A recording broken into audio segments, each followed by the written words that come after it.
இந்தியாவின் 77வது குடியரசு தின நிகழ்வு யாழ்ப்பாணத்தில் உள்ள இந்திய துணை தூதரகத்தில் இன்று காலையில் இடம்பெற்றது. யாழ்ப்பாணத்துக்கான இந்திய துணை தூதுவர் ஸ்ரீ சாய் முரளி இந்த தேசிய கொடியை ஏற்றி வைக்க நிகழ்வுகள் ஆரம்பமாகின. தொடர்ந்து இந்திய ஜனாதிபதியின் குடியரசு தின வாழ்த்து செய்தியை துணை தூதுவர் வாசித்தார். அதனைத் தொடர்ந்து கலை நிகழ்வுகள் பலவும் நிகழ்வை அலங்கரித்தன. 1950ஆம் ஆண்டு ஜனவரி 26ஆம் தேதி இந்திய அரசியலமைப்பு அமலில் வந்ததை நினைவு கூறும் வகையில் இந்திய குடியரசு தினம் கொண்டாடப்பட்டு வருகின்றமை குறிப்பிடத்தக்கது. 77 ஆண்டுகளுக்கு முன்பு இந்தியாவின் அரசியலமைப்பு சட்டம் உயிர் பெற்றது.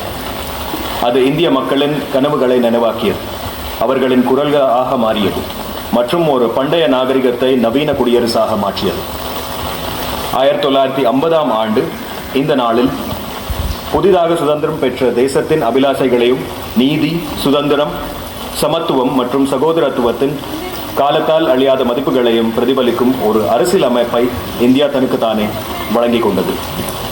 விவாதம், கலந்துரையாடல் மற்றும் ஒருமித்த கருத்து மூலம் உருவாக்கிய இந்த சட்டம் உலகின் மிகவும் குறிப்பிடத்தக்க அரசியலமைப்பு ஆவணங்களில் ஒன்றாக உள்ளது. இந்த சூழலில்தான் இந்தியா பெரும்பாலும் ஜனநாயகத்தின் பிறப்பிடமாகவும் இன்னும் ஆழமாக ஜனநாயகத்தின் தாய் என்றும் விவரிக்கப்படுகிறது. இன்று இந்தியாவின் பயணத்தின் அந்த ஆழமான தருணத்தை கௌரவிக்கின்றோம். மிக முக்கியமாக இலங்கை யாழ்ப்பாணத்தில் இந்த வரலாற்று சிறப்புமிக்க மண்ணில் இருந்து நாம் இணைந்து கட்டமைக்கும் பாதையை பற்றி சிந்திக்கவும் நாம் ஒன்று கூடியிருக்கின்றோம். இது இந்திய மக்களின் பயணத்தை பற்றிய பிரதிபலிப்பு மற்றும் ஜனநாயக ஆட்சி, சமூக நல்லிணக்கம் மற்றும் உள்ளடக்கிய வளர்ச்சியுடன் வரும் பொறுப்புகளை மீண்டும் உறுதிப்படுத்தும் தருணமாகும். நண்பர்களே, இந்த வருடம் இந்தியாவின் தேசிய பாடலான வந்தே மாதரம் நூற்றாண்டு விழாவை குறிக்கும் போது அந்த உணர்வு ஒரு சிறப்பு எதிரொலியை காண்கிறது.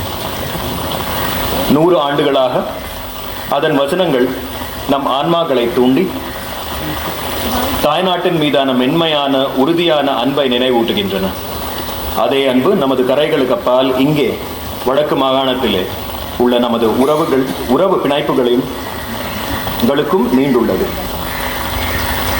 இலங்கை எங்கள் குடும்பம், வடக்கு மாகாணம் எங்கள் குடும்பம். இந்த உண்மை இந்தியாவின் அண்டை நாடுகளுக்கு முன்னுரிமை என்ற கொள்கையின் மூலக்கல்லாகும். இந்திய பெருங்கடலில் நமது பகிரப்பட்ட புவியியல் பொதுவான நமது விதிக்கான ஒரு மையமாகும். நமது பகிரப்பட்ட வளர்ச்சியும் செழிப்பும் உண்மையிலே பிரிக்க முடியாதவை.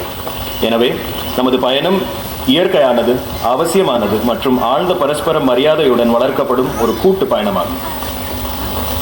பாரத பிரதமர் மாண்புமிகு நரேந்திர மோடி அவர்களின் கடந்த ஆண்டு இலங்கை வருகை ஒரு முக்கியமான மைல்கல்லாக நமது நாகரிக ஒற்றுமையின் ஆழமான நிரூபணமாகும்.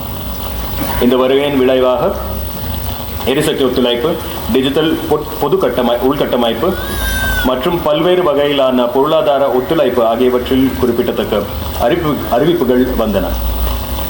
இந்த முயற்சிகள் இலங்கையின் முன்னுரிமைகளுக்கு ஏற்ப உறுதியான நன்மைகளை வழங்க வடிவமைக்கப்பட்டுள்ளன.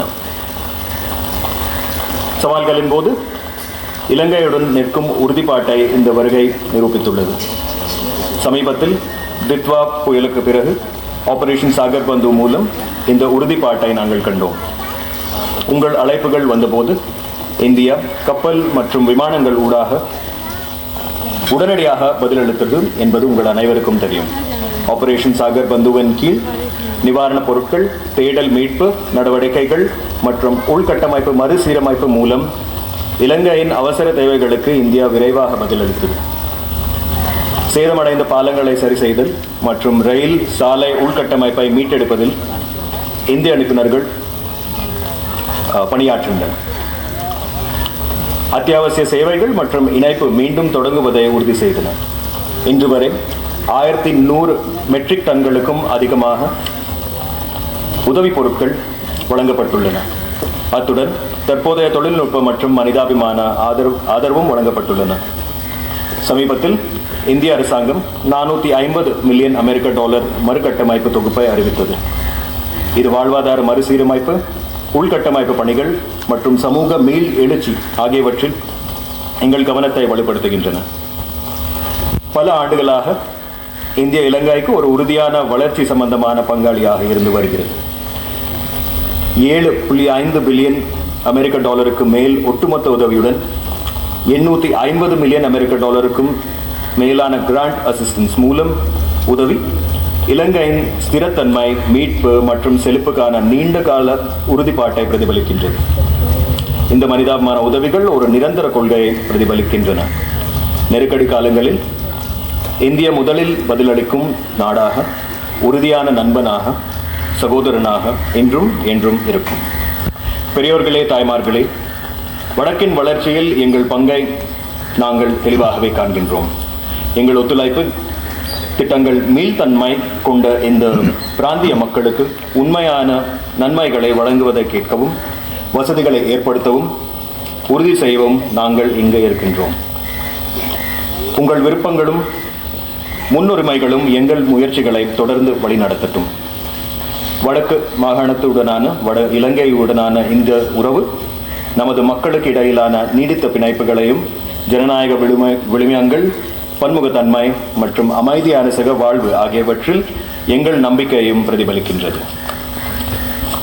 ஒரு நம்பகமான சகோதரனாக, நண்பனாக மற்றும் பகிரப்பட்ட முன்னேற்றத்தில் ஆழ்ந்த அக்கறை கொண்ட அண்டைய நாடாக உங்களுடன் பணியாற்ற இந்தியா உறுதி பூண்டுள்ளது. இந்த 77வது குடியரசு தினத்தன்று இந்தியாவின் ஜனநாயக உணர்வை கொண்டாடும் அதே வேளையில் நமது இரு நாடுகளுக்கும் இடையிலான நீடித்த நட்பையும் சமமாக கொண்டாடுகின்றோம். ஒன்றாக நமது கடந்த காலத்தை மதிக்கும், நமது பொதுவான விதியை பாதுகாக்கும் எதிர்காலத்தை நாம் உருவாக்க முடியும் என நம்புகிறேன். அன்பான சகோதர சகோதரிகளே, இந்த நிகழ்வில் கடந்த வருடத்தில் உங்கள் ஒவ்வொருவரின் மதிப்புமிக்க பங்களிப்பை நான் உண்மையிலே பாராட்டுகின்றேன். இன்றைய நாள் நமது பயணத்தில் இன்னொரு முக்கியமான மைல்கல்லின் கொண்டாட்டம். எனவே உங்கள் அனைவருக்கும் நான் இந்திய துணை தூதரகத்தின் சார்பாகவும் இந்திய நாட்டு மக்களின் சார்பாகவும் வாழ்த்துக்களையும் பாராட்டுகளையும் தெரிவித்துக் கொண்டு விடைபெறுகின்றேன். அனைவருக்கும் நன்றி, வணக்கம்.